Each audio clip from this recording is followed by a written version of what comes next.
الرحيم الرحمن علم القرآن خلق الإنسان علمه البيان الشمس والقمر بحسبان والنجم والشجر يسجدان والسماء رفعها ووضع الميزان ألا تطغوا في الميزان وأقيموا الوزن بالقسط ولا تخسروا الميزان والأرض وضعها للأنام فيها فاكهة والنخل ذات الأكمام والحب ذو العصف والريحان فبأي آلاء ربكما تكذبان خلق الإنسان من صلصال كالفخار وخلق الجان من مارج من نار فبأي آلاء ربكما تكذبان رب المشرقين ورب المغربين فبأي آلاء ربكما تكذبان مرج البحرين يلتقيان بينهما برزخ لا يبغيان فبأي آلاء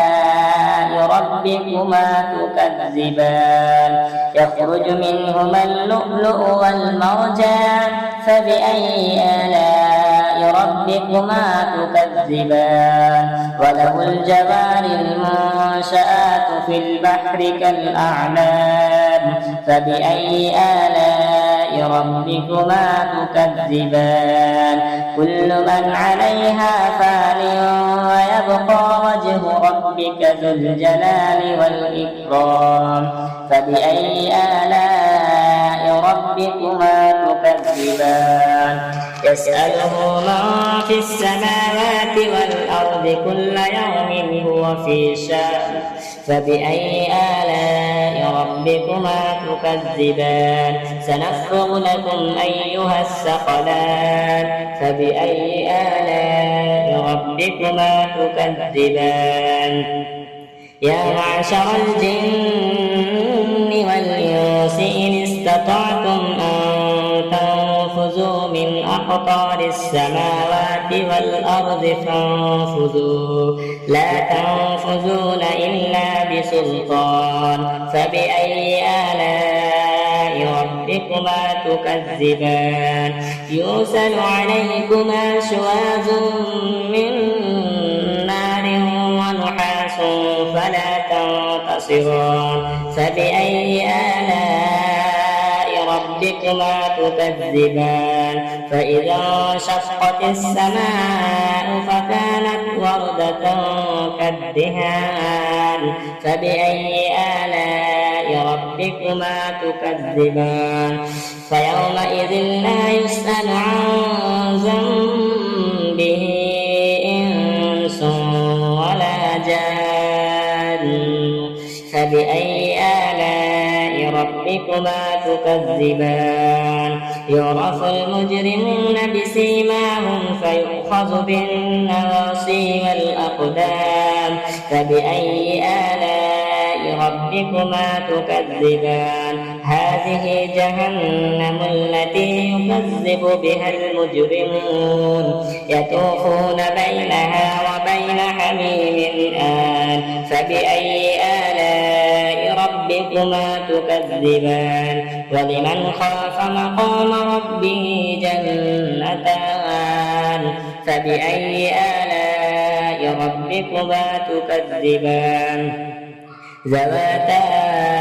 أفنان فبأي آلاء ربكما تكذبان فيهما عينان تجريان فبأي آلاء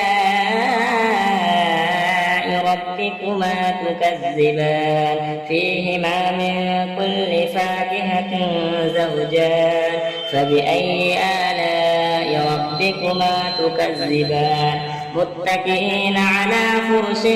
بطائنها من استبرق وجنى الجنتين دان فبأي آلاء ربكما تكذبان فيهن قاصرات الطرف لم يطمثهن إنس قبلهم ولا جان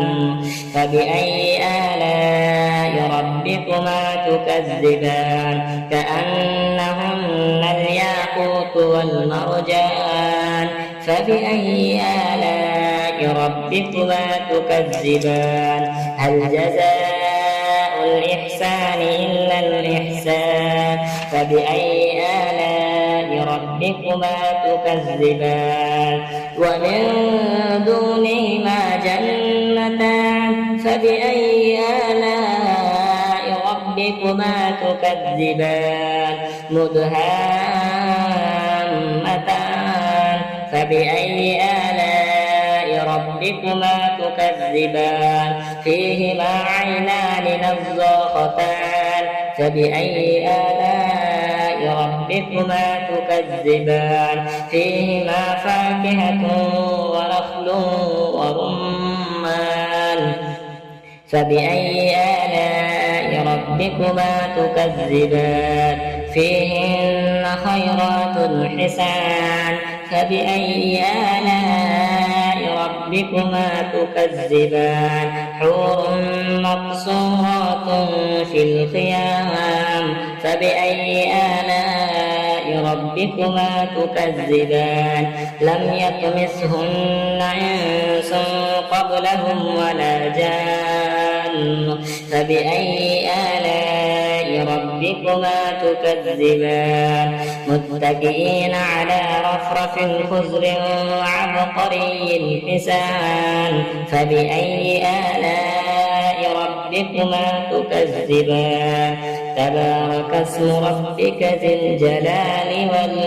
والإكرام